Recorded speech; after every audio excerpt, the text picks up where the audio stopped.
Pariwisata berkelanjutan adalah pariwisata yang mengundang semua pihak, terutama anggota masyarakat, untuk mengelola sumber daya dengan cara memenuhi kebutuhan ekonomi, sosial, dan estetika, sambil memastikan keberlanjutan budaya lokal, habitat alam, keanekaragaman hayati, dan sistem pendukung penting lainnya. Bali dikenal sebagai surga pariwisata dan museum hidup bagi wisatawan. Beragam produk dan destinasi wisata yang ada di Bali telah diakui oleh dunia pariwisata internasional. Kuliner khas Bali menjadi salah satu daya tarik bagi wisatawan yang berkunjung ke Bali.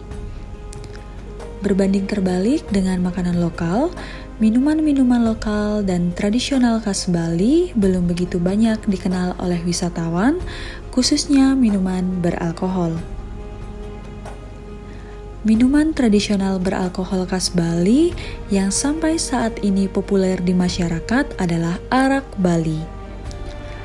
Arak Bali menjadi salah satu sumber daya keragaman budaya Bali yang perlu dikembangkan. Ya, asal mula pembuatan arak itu kan sudah ada dari nenek moyang terdahulu kan, cuma diwariskan pada generasi berikutnya. Awal mulanya itu memang asli pembuatan arak kelapa memang dari daerah Sidemen, khususnya desa Talibeng. Pembuatan arak asli itu 100% murni tanpa ada campuran apapun.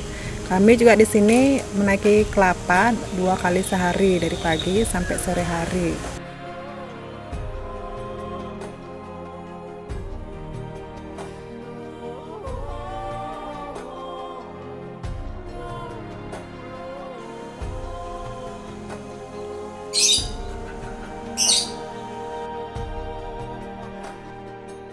Pekerjaan petani arak itu memanfaatkan penduduk lokal di sekitar tempat saya memproduksi, pembuatan arak lokal saja, tidak ada juga dari petani luar.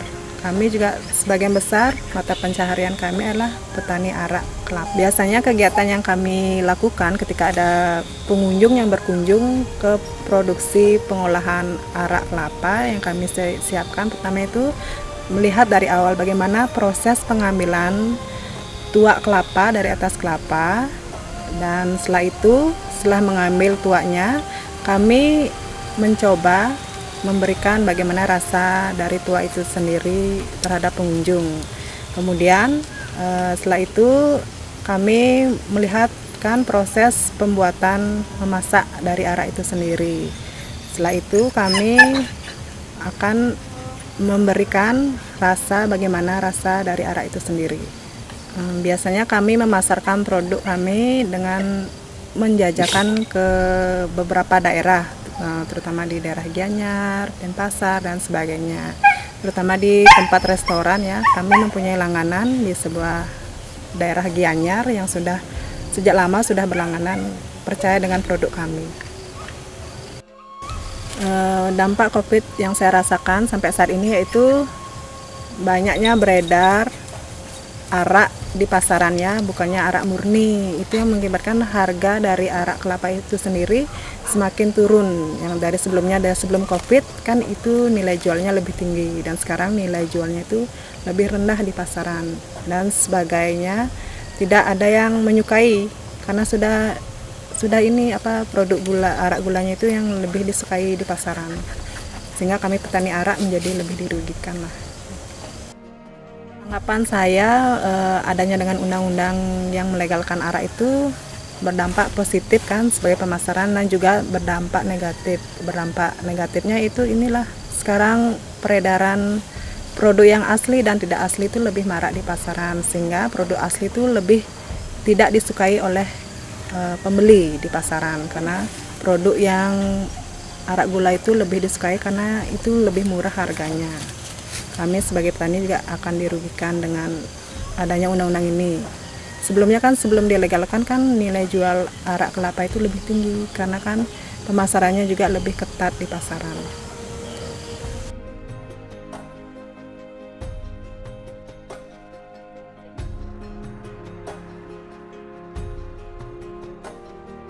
Manfaat arak untuk kesehatan sebenarnya banyak ya, tapi Tergantung dari kapasitas kita untuk minum arak itu sendiri. Kalau kita berlebihan untuk minum arak sendiri kan jadinya juga kita akan mabuk-mabukan. Tapi kalau sedikit kita minum arak itu sendiri, bagus untuk kesehatan. Batuk, pilek itu sangatlah bagus karena badan kita juga merasakan hangat.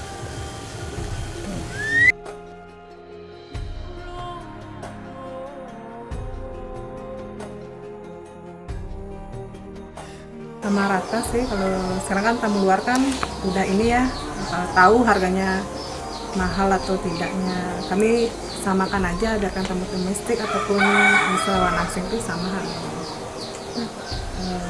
30.000 kalau per botol yang gitu. Kalau arak Takasingannya baru kita jual 60.000 per botol. Kalau misalnya untuk mendengarkan penjelasan proses pembuatan itu berapa biasanya yang dikenain gitu? Ya, tergantung sendiri tamunya, kalau dia mau sesukarelanya saja dia mau ngasih gitu. Berarti dia bayarnya sukarela, nggak ada tarifnya berapa gitu. Dengan dilegalkannya arak Bali, para pengusaha arak dapat dengan leluasa memperjualbelikan produknya ke masyarakat umum dan para wisatawan. Tidak sedikit wisatawan mancanegara yang tertarik untuk mencoba dan mempelajari arak itu sendiri. Hal ini dapat dibuktikan dengan dipilihnya salah satu produksi arak asal Bali untuk dijadikan souvenir dalam acara G20 yang diselenggarakan di Bali. Selain membantu UMKM, kebijakan ini juga dapat membuat arak Bali lebih dikenal di mancanegara. Hubungan arak dengan sustainable tourism mencakup 3 aspek. Aspek pertama yaitu sosial, di mana arak bisa dinikmati oleh semua kalangan, baik lokal hingga mancanegara. Aspek kedua yaitu environment, di mana pohon kelapa akan dijaga dan dilestarikan karena bahan utama pembuatan arak adalah lau. Lau adalah sari bunga kelapa yang akan difermentasikan beberapa hari hingga menjadi arak. Aspek terakhir yaitu ekonomi, di mana arak bisa menjadi salah satu produk UMKM yang bisa membantu ekonomi masyarakat. Masyarakat tersebut bisa memodifikasi arak menjadi koktail yang memiliki berbagai macam rasa, agar lebih menarik dan mudah untuk dipasarkan. Sebagai masyarakat Bali, sudah seharusnya kita memperkenalkan arak Bali dan melestarikannya. Karena arak Bali adalah produk minuman asli Bali yang kita punya dan diharapkan arak Bali bisa menjadi minuman alkohol yang bisa menembus pasar internasional.